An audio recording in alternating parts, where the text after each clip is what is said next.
Good day, Philippines. This is the Akle section. We're here to discuss our topic about development of TV and radio broadcasting. What is radio? Radio is communication through the use of radio waves, person-to-person communication, and mass communication. Both of these functions are still practiced today, although most people associate the term radio with radio stations that broadcast to the general public. Radio wave technology is used in everything from television to cell phones, making it the primary conduit for person-to-person communication. What is radio broadcasting? It is a transmission of audio by radio waves intended to reach a wide audience. Radio waves. It is an electromagnetic wave of a frequency as used for long-distance communication. Nikola Tesla, an electrical wizard. In 1890, he turned his attention in wireless transmission of energy and took the demonstration public in 1893. His invention is called Tesla coil, which was used to transmit and receive radio signals. In 1895, as he was preparing to transmit the signals 50 miles, his lab went in flame. Guglielmo Marconi, often credited as the inventor of radio. He read a biography of Heinrich Hertz, who had written and experimented with early forms of wireless transmission. He then duplicated Hertz's experiment in his own home, successfully sending transmission from one side of his attic to the other. He approached the Italian government for the support. Upon seeing the potential for the technology, Marconi moved to England and took out a patent on his device. Rather than inventing radio from scratch, however, Marconi essentially combined the ideas and experiments of other people to make them into meaningful communications tool. In the middle of 19th century, long-distance communication has existed.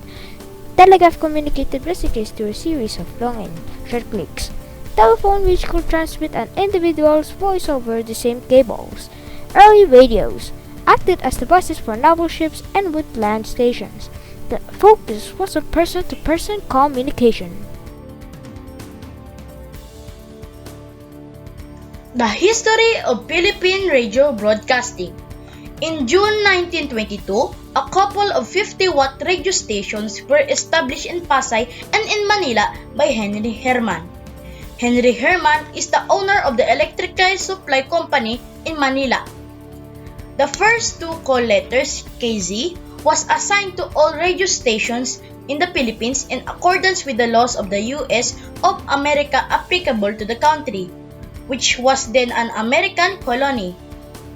In 1924, KZKZ, a 100-watt radio station, replaced the 50-watt radio stations established earlier by Herman.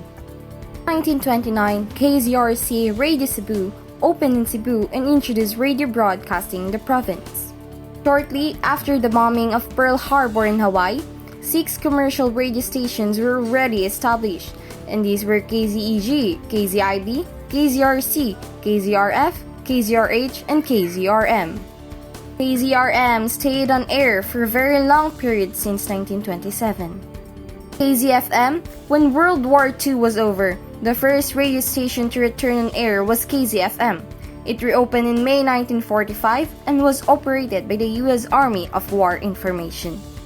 In 1947, KZFM became DZFM and it became the nucleus of the Philippine Broadcasting System.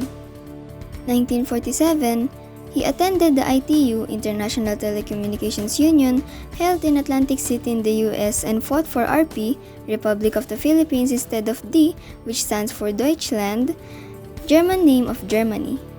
Francis Coco Trinidad, father of Philippine radio broadcasting. KZ was replaced with DZ for Manila, DW for Luzon, DY for Visayas, DX for Mindanao. Later, radio stations in Luzon were required to change their first 2 call letters from DW to DZ. Martial law days. Radio was heavily censored, controlled, and monitored. Dozens of print and broadcast journalists were murdered or jailed.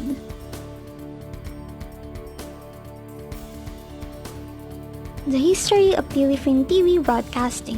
1950, University of Santo Tomas demonstrated a homemade receiver. City University opened an experimental television station 2 years later, October 23, 1953. ABS Alto Broadcasting System or forerunner of ABS-CBN. DZAQ-TV Channel 3. ABS was later sold to Lopez family and transformed it to ABS-CBN.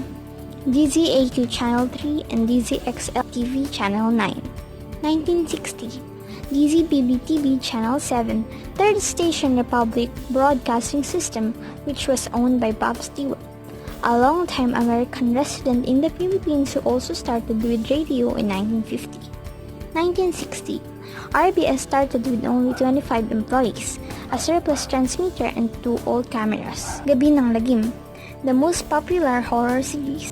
1961. The National Science Development Board was established. It was behind the earliest initiative to use local TV for education on TV, and physics in the atomic age. 1966. 18 privately owned TV channels, ABS-CBN was the biggest network declared by the time martial law was declared. 1973. By the latter part, Channel 7 was heavily in debt and was forced to sell 70% of the business to a group of investors, who changed the name of RBS to Greater Manila Area, Radio Television Arts. 1980. Channels 2 and 9 was moved to the newly built Broadcast City in Diliman, Quezon City. 1990. ABS-CBN launched the ceremonial homepage, the station's web presence, making it the first Philippine network on the internet. February 21, 1992. ABC Channel 5 reopened with a new multi-million pesos studio complex in Novaliches. By 1996, 89% of Filipinos and 57% of Philippine households watched television 6 to 7 days a week. 1997. Children's Television Act R8 8370, providing a council for the creation of a National Council for Children's Media Education, was passed. 1998. 137 television stations nationwide. On April 19, 1998, Zoe TV 11 of Zoe Broadcasting Network Incorporated, owned by born-again evangelist Eddie Villanueva, was officially launched. Once again, this is the Akle section.